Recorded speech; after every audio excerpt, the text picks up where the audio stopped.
Welcome to the mountains, everybody. I'm out here in the stunning Alps at a little place called La Tuile, where currently rounds 3 and 4 of the Enduro World Series are about to happen.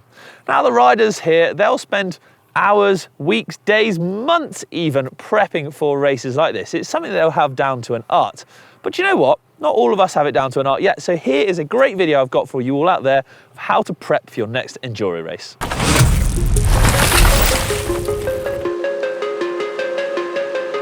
Let's kick things off with the course that you're going to race on. Organisers will usually put the course preview out, be it some kind of map, GPX file, or even GPS and directions, explaining what you'll have to do before the race happens. Now, it could be a couple days, it could be weeks, that's up to the organisers. But the main thing is that you've got that information of what's going to happen and what you'll be riding at the race to work from. The great thing about having this information beforehand is that you can actually see what you're going to have to prepare yourself for. So that could be how many stages there's going to be, how much climbing possibly, what the stages might even be like gradient-wise, so how steep they are. I certainly know that when the course preview came out for this place, you could see how much climbing was going to be involved, how much lift assisted, how much pedaling on the liaisons, and even where the food stops are going to be, but we'll dive into that later. But it does mean that it can give you a really good overview of what your weekend's going to entail, so you can kind of mentally prepare yourself. Spares, I go on about it all the time whenever I mention Enduro, and I'm sure you guys and girls out there are sick of it, but it's really important. There's lots to think about, and combined with knowing the course route previously, you can plan what you're going to take, how you're going to take it, and how much you're going to take. These are all really important things to get dialed in. Now, is it a massive loop? So if it's a massive loop, then you're probably going to need quite a few spares, same with food and water. So you might want to think about backpack. If it's a smaller course with a tightly knit course where you might be coming back through the pits, then, well, you could probably get away packing fairly light as well. And then what do you take? Well, we've run through this millions of times before, but it's just worth going over again. There are some absolute essentials to carry on your bike, and those are multi-tool, a quick link to fix your chain with, tube, tyre levers, and some way of inflating it, so CO2 canisters or a pump. Some other items that can always come into play and are really helpful if you're out for a big day could be brake pads, tyre sealant, pre-glued patches, and a mech hanger. If you want to go one step further, if you have got that backpack, then you could also take things like a shock pump, some tyre plugs, cable ties, and even tape.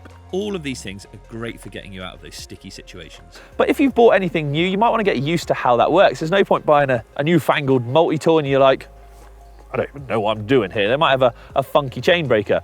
Because otherwise, if you do need to use it on race day or out riding and you don't know how it works, it can cost you valuable time, which may scupper you in the race or just stress you out, which is no good as well.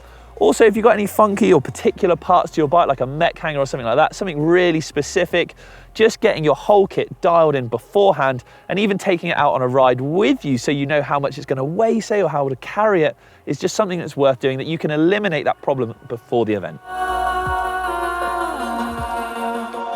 A well-prepped bike is a happy bike, I can tell you that.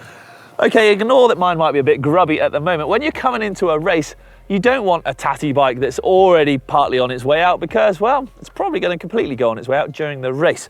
So just give it a really good check over before the race, preferably like a week or two before, so that if you do need to buy any spare parts or anything like that, or replace anything or fix anything, you've got plenty of time to do it.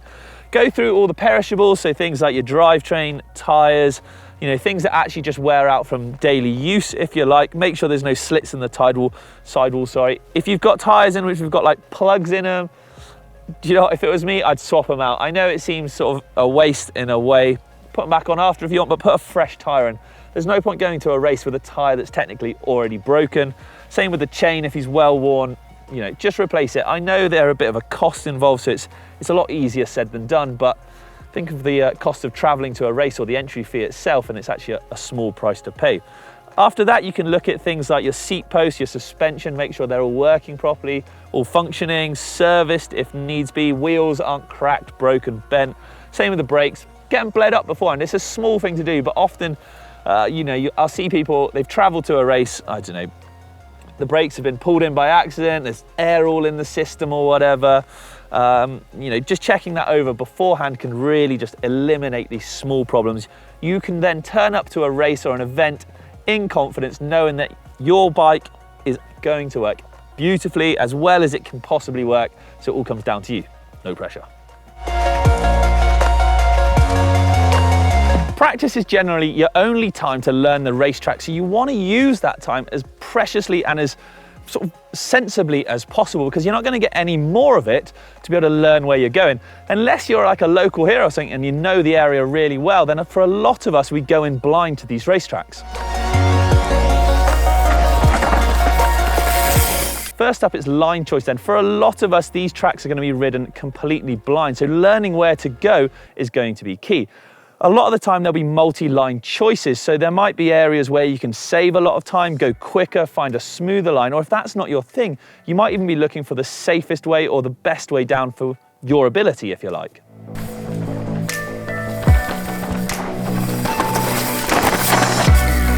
Use the time wisely, because at certain races you may only get an allotted amount of it to make the most of.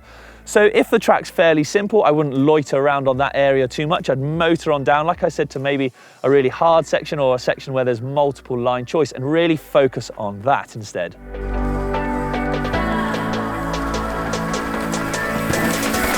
Lastly then, use the time to focus on any weak areas you may have. Now, you might struggle on loose ground, off camber, or something steep, say, so it might not be an area with multiple line choice, but an area that you could save a lot of time on, or gain a lot of time back, if you like, by just focusing purely on that section.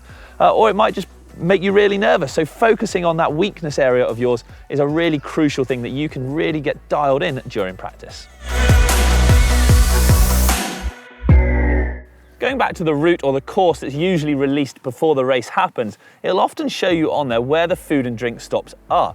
Now, this is really crucial in helping you plan for how much you're going to need to take on the day of the race. Now, you should be drinking 500 ml roughly every 45 minutes, hour, depending on how hot it is or obviously how thirsty you get. And the same with food. You should be eating maybe a little and often to stop you getting too bloated, but to keep calorie intakes and stop you sort of going into the red, of course.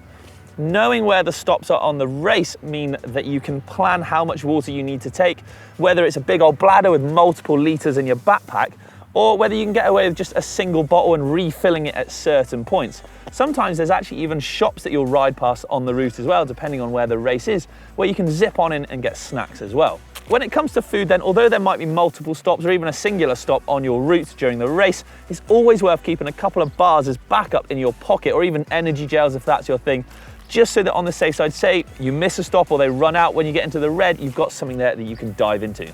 Whether it's your first race or you're really experienced, on the lead up to these races and events, well, you can kind of get used to how your body feels and how it reacts over certain conditions and long days and long rides, and you'll get to sort of gauge yourself how much water you'll drink, how much you'll need to take with you. Same with the solids as well, how much food you're going to need to consume before you do start getting really tired. So use that sort of information, if you like, to pass over onto race day and hopefully get you through it a lot easier. But anyway, that's it. That's enough for race preparation.